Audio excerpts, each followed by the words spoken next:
Paixão de nosso Senhor Jesus Cristo, segundo Lucas. Naquele tempo, toda a multidão se levantou e levou Jesus a Pilatos.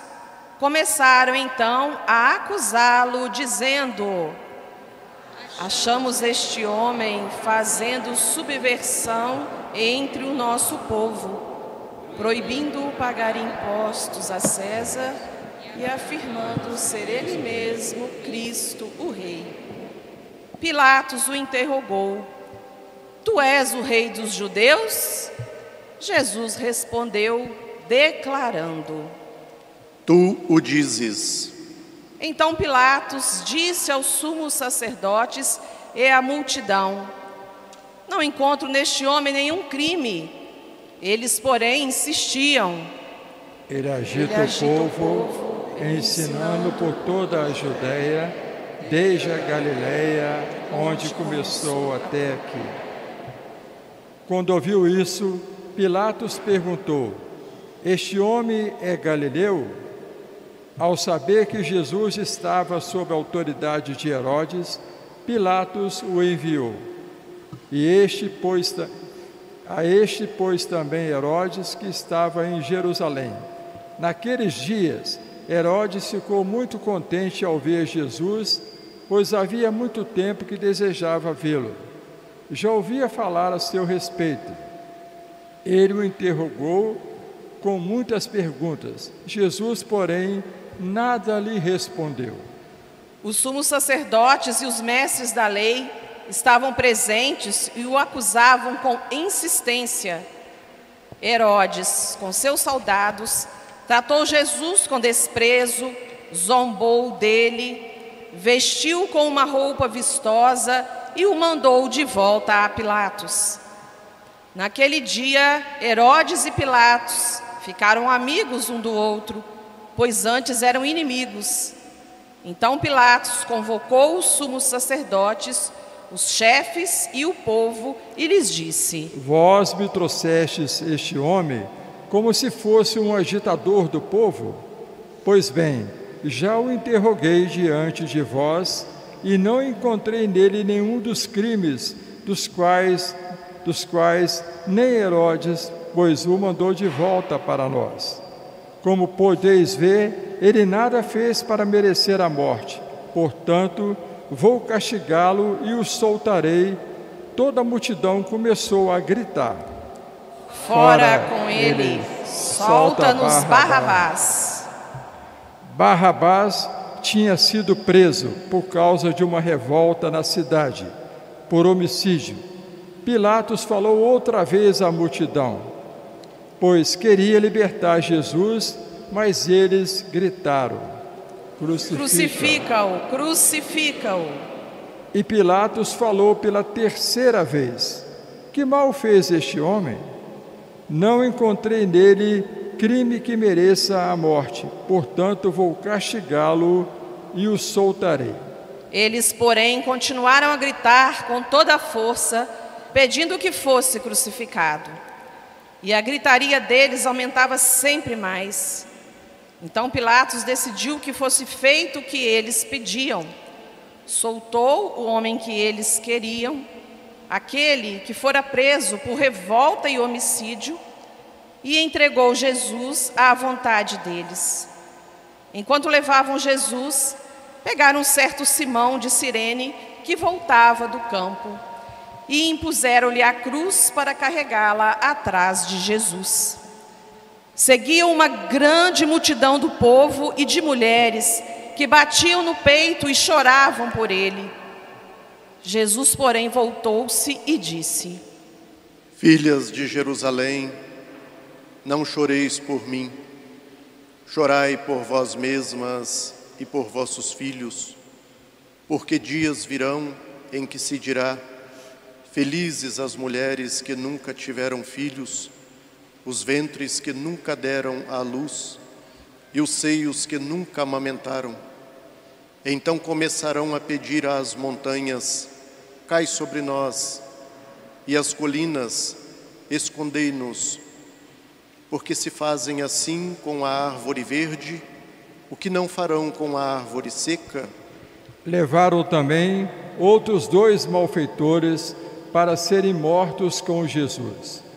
Quando chegaram ao lugar chamado Calvário, ali crucificaram Jesus e os malfeitores, um à sua direita e o outro à esquerda. Jesus dizia: Pai, perdoa-lhes, eles não sabem o que fazem. Depois fizeram um sorteio, repartindo entre si as roupas de Jesus. O povo permanecia lá, olhando, e até os chefes zombavam, dizendo: A outros ele salvou, salve a si mesmo, se de fato é o Cristo de Deus, o escolhido. Os soldados também caçoavam dele, aproximavam-se, ofereciam-lhe vinagre e diziam: Se és o rei dos judeus, salva-se a si mesmo. Acima dele havia um letreiro: Este é o rei dos judeus. Um dos malfeitores crucificados o insultava, dizendo: Tu não és o Cristo? Salva-se a ti mesmo e a nós. Mas o outro respondeu, dizendo: Nem sequer temes a Deus, tu que sofres a mesma condenação? Para nós é justo porque estamos recebendo o que merecemos, mas ele não fez nada de mal. E acrescentou: Jesus, lembra-te de mim quando entrares no teu reinado. Jesus lhe respondeu: Em verdade eu te digo, ainda hoje estarás comigo no paraíso. Já era mais ou menos meio-dia, e uma escuridão cobriu toda a terra, até às 3 horas da tarde, pois o sol parou de brilhar, a cortina do santuário rasgou-se pelo meio e Jesus deu um forte grito: Pai, em tuas mãos entrego o meu espírito. E dizendo isso, expirou.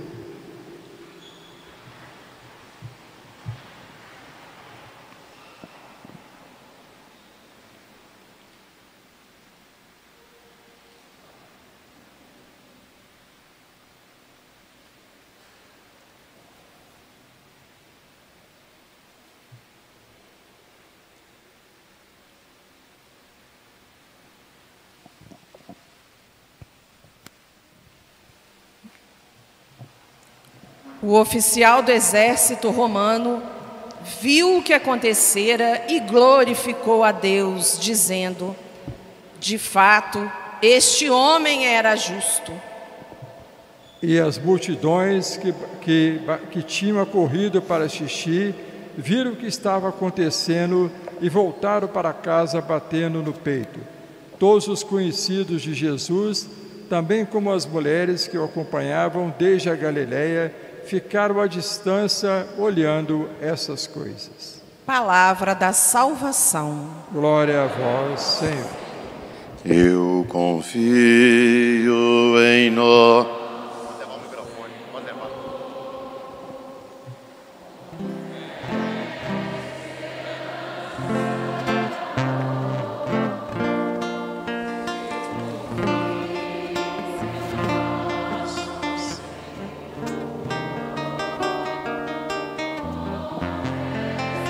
Esperança e amor.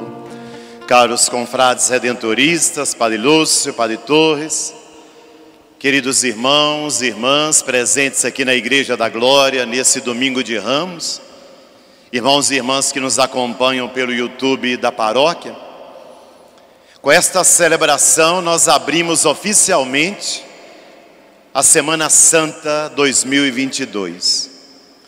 Que é chamada também de Semana Maior da nossa fé. O que é que torna esta semana maior do que todas as outras semanas do ano? É a pergunta que o nosso coração é chamado a responder. E a resposta é simples. O que faz com que essa semana seja maior é porque é a semana onde o amor foi levado até as últimas consequências. É a semana em que o amor venceu a injustiça, a opressão, a perseguição, a calúnia. É a semana em que o amor venceu a morte. Ora, em nossa experiência de fé, é o amor que dá grandeza à realidade humana. Por isso que esta semana é chamada maior, porque o amor é o grande protagonista desta Semana Santa. O amor é encarnado em Jesus. Porque nós vamos meditar ao longo desses dias o julgamento, a paixão, a morte e a ressurreição. E ao contemplar e meditar, somos a todo momento provocados, convocados a também deixar que o amor seja a grande resposta da vida de cada um de nós. Sim, sim, porque celebrar a Semana Santa não se trata de entrar num museu para olhar peças antigas do passado. Porque celebrar a Semana Santa não se trata de entrar num teatro para acompanhar dramatizações de fatos do passado.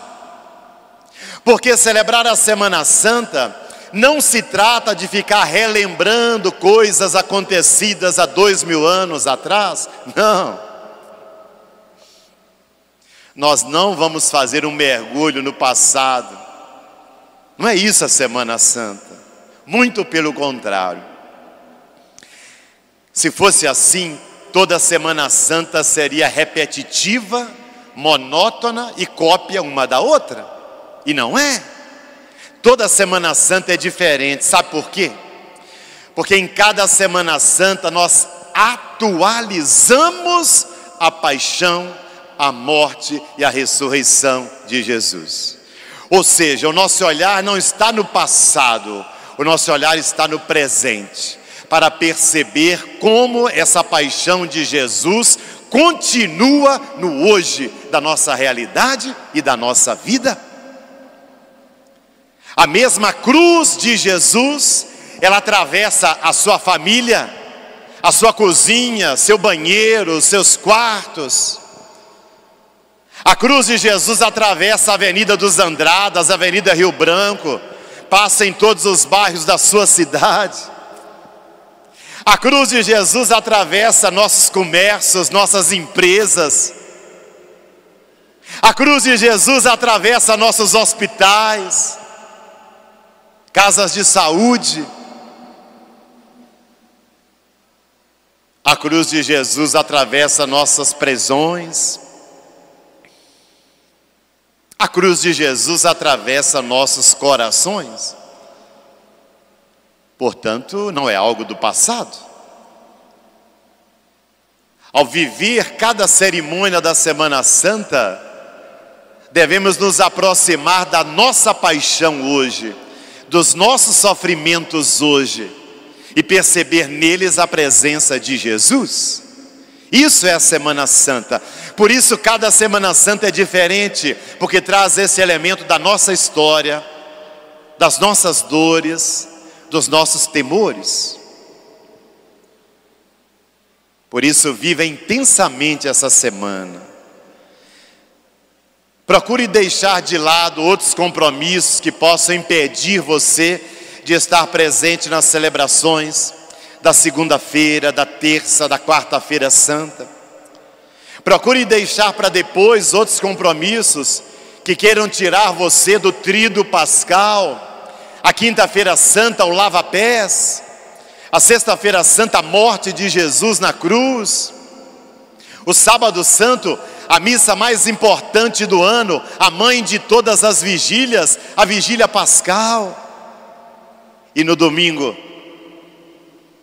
o grito que ecoa no mundo inteiro da ressurreição de Jesus.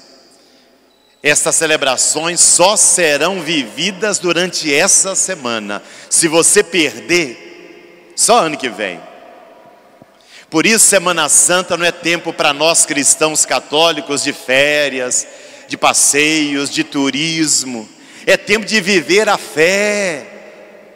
E não é apenas para viver a tradição, é também, como eu já disse e repito, para mergulhar na nossa história de sofrimento e de cruz hoje, e sair desse lugar da lamentação, do vitimismo, da murmuração, e encontrarmos em Jesus um sentido para a nossa dor, um sentido para o nosso sofrimento.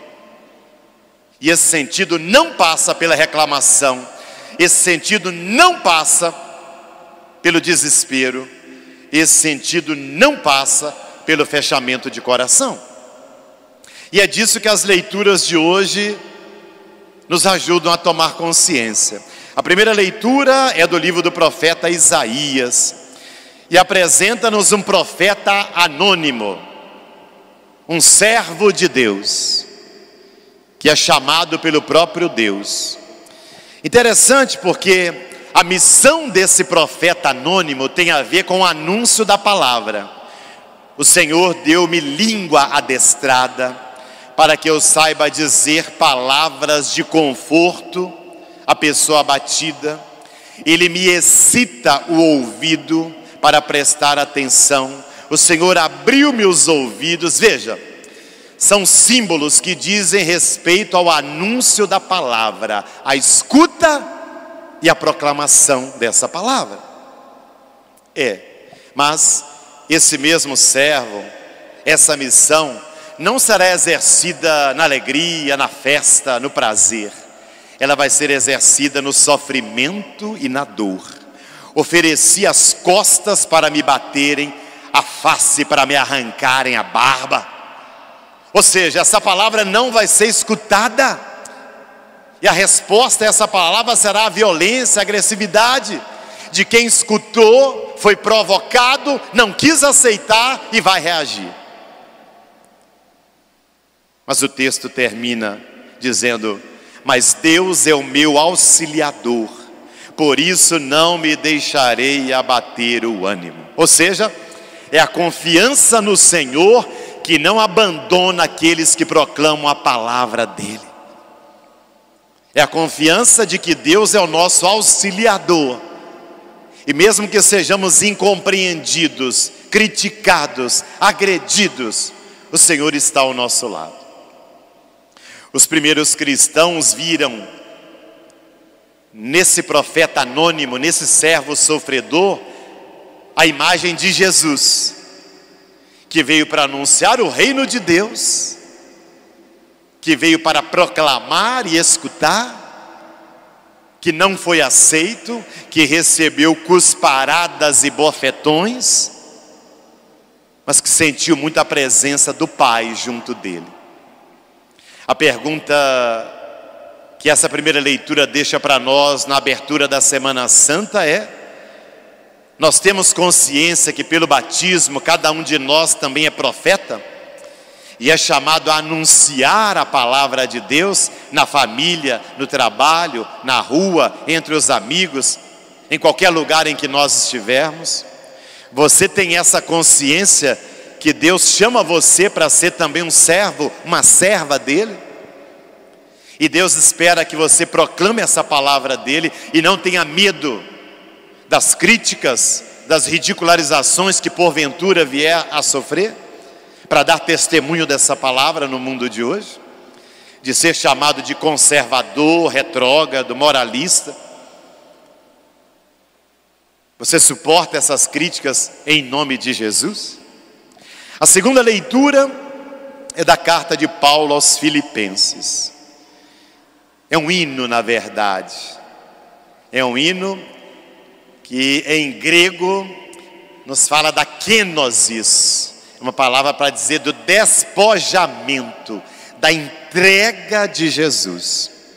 E ele nos diz que Jesus não levou com soberba, com arrogância, com orgulho o ser Deus, mas pelo contrário, rebaixou-se a nossa dimensão humana, sem perder a sua dimensão divina, sendo igual a nós em tudo, menos no pecado.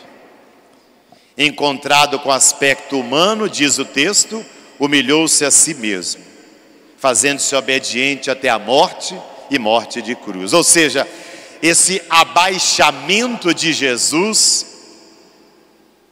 causou sofrimento e dor. Ele foi perseguido, incompreendido, crucificado, morto. No entanto, ele não fugiu da sua missão. Ele foi fiel e obediente ao Pai. Por isso, o texto diz: Deus o exaltou acima de tudo e lhe deu o nome que está acima de todo nome, para que todo joelho se dobre ao nome de Jesus.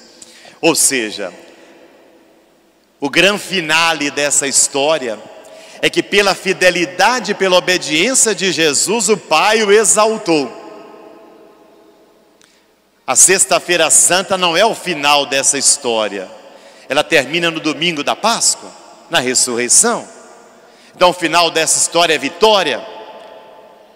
Vitória pela fidelidade e pela obediência de um Deus que assumiu a nossa condição humana, que foi igual a nós em tudo menos no pecado, que foi fiel e obediente ao projeto do Pai de anunciar o reino de Deus, que não fugiu, não foi covarde, não foi medroso, não foi omisso, como muitos de nós somos, infelizmente, quando somos criticados e perseguidos. Por isso, o final da história foi a Páscoa. Ou seja, para nós também, se formos obedientes e fiéis a Deus, que espera de nós que sejamos também profetas do reino, anunciadores da palavra, se nós confiarmos em Deus, apesar de toda crítica e perseguição, o resultado final vai ser a vitória, a Páscoa, a ressurreição em Deus, porque tivemos a coragem de sermos fiéis e obedientes a Ele. Por isso a pergunta que esse texto nos faz: você tem sido uma pessoa humilde como Jesus? Simples? Ou a vida tornou você uma pessoa arrogante, orgulhosa, cheia de si mesma, se achando melhor do que os outros, tratando as pessoas com preconceito e discriminação? A experiência da fé tem despertado em você a simplicidade, a humildade? Ou você se deixou picar pela mosca da arrogância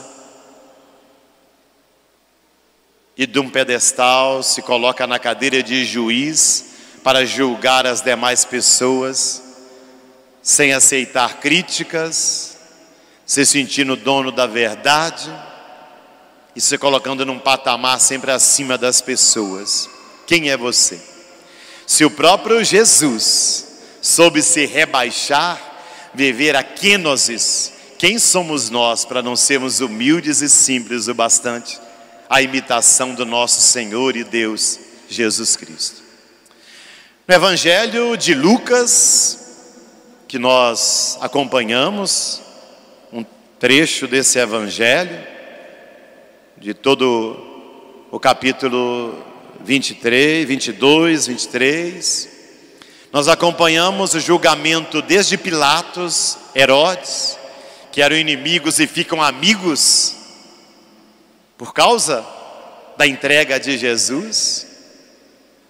Vamos acompanhando todo o caminho do Calvário, os encontros que Jesus foi tendo, Simão Cirineu, Verônica, as mulheres de Jerusalém, até a crucifixão ao lado de 2 ladrões, as últimas palavras de Jesus na cruz, até ele dizer: tudo está consumado.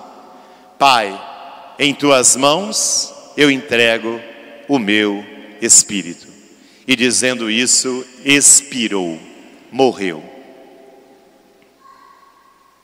Escutar esse texto nos convida a contemplar a paixão e a morte como um momento supremo de Jesus. O momento supremo do sofrimento, da dor, mas o momento supremo também da glória e do amor.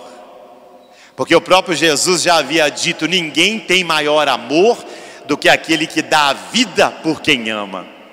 E o que nós vemos na cruz é justamente a doação da vida. A cruz era o castigo para os grandes bandidos do tempo. Os piores homens morriam na cruz. Ora, Jesus não foi bandido nem assassino, mas ele questionou a estrutura religiosa e política do seu tempo, e ele foi calado com a cruz.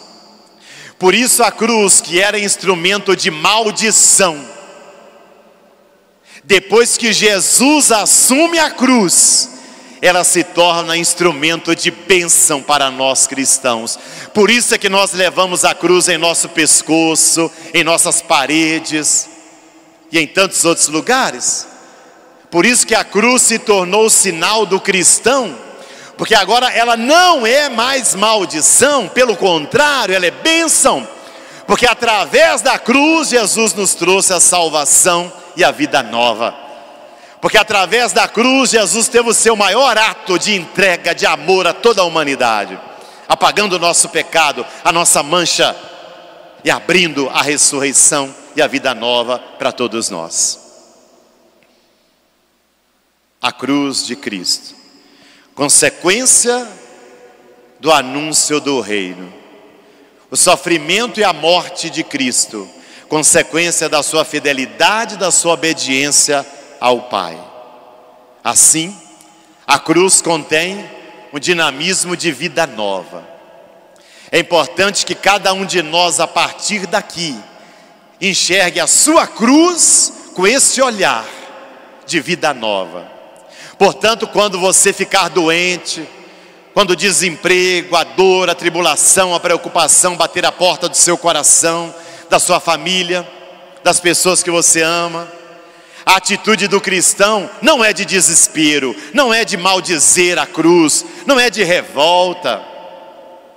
É muito triste quando nós vemos católicos que estão nas missas dominicais, cantando, participando, comungando, mas quando se deparam com a cruz, revestida de tantas situações difíceis e dolorosas da vida, esses mesmos católicos se colocam a maldizer, a brigar com Deus, a cobrar, desesperam-se, revoltam-se, não aprenderam nada. Parece que querem uma vida sem cruz. Ora. Não existe vida sem cruz, como não existe um Cristo sem cruz. A nossa vida necessariamente terá a sua cruz. Isso é inevitável, tendo fé ou não. Agora, nós que temos fé, temos uma maneira de carregar a cruz diferente de quem não tem fé, porque a nossa maneira é a maneira de Jesus, a quem nós seguimos, é o nosso Senhor. E qual foi a maneira de Jesus carregar a cruz? Com fidelidade, com obediência. Qual foi a maneira de Jesus carregar a cruz? Entregando por amor. É isso, é essa lição que nós precisamos aprender na Semana Santa. Não é possível mais, depois de participar dessa semana, que carreguemos a nossa cruz brigando, xingando, reclamando. Não é possível mais que tenhamos medo da morte depois dessa semana. Não é possível mais que nos desesperemos porque alguém da nossa família morreu, minha mãe, meu pai, meu filho, e parar de viver e desesperar. Ou eu creio na ressurreição dos mortos, ou não tem sentido a vivência da minha fé. Essa semana promete. Por isso vale a pena participar bem dela. Por isso vale a pena deixar outras coisas. São muitas as lições que todos nós vamos aprender durante essa semana. E ninguém sairá ileso desses dias. Eu tenho certeza que você não sairá no outro domingo da mesma maneira que você está hoje, se você celebrar com piedade, com abertura de coração, as cerimônias desta Semana Santa. Mas fique atento, preste muita atenção, porque no domingo de Ramos, a multidão levantou seus ramos para dizer: Hosana ao filho de Davi, bendito Jesus, seja bem-vindo entre nós. A expectativa é que ele fizesse muitos milagres ali. Mas ele anunciou o reino, ele chamou a conversão. Conte nos dedos comigo, passou a segunda, a terça, a quarta, a quinta, 4 dias. E aquela mesma multidão que gritava Hosana, agora mudou: crucifica-o! Crucifica-o! Tão pouco tempo, não é mesmo? Tão poucos dias.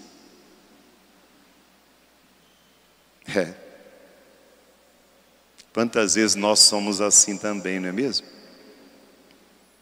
Quando Deus não faz as coisas que nós queremos, quando Deus não realiza nossos sonhos, nossos projetos. Quantas vezes somos assim com as pessoas, elogiamos num dia, basta que elas nos desapontem, que nós já estamos criticando, falando mal, desejando mal. Quanta contradição trazemos dentro de nós, não é mesmo? Um dia elogiamos, no outro dia criticamos. Um dia beijamos, no outro dia esbofeteamos. Num dia sorrimos, no outro fazemos cara feia. Num dia exaltamos, no outro pisamos. Quanta volubilidade, quanta contradição. Tomara que essa semana nos ajude a ter mais firmeza e compromisso com a fé. E não sejamos folhas secas levadas ao vento, ao sabor das emoções e sentimentos, mas que a nossa fé nos dê a consistência necessária para termos convicção, firmeza da nossa fé e da nossa confiança em Deus. Abençoada Semana Santa para você, meu irmão, minha irmã. Louvado seja nosso Senhor Jesus Cristo.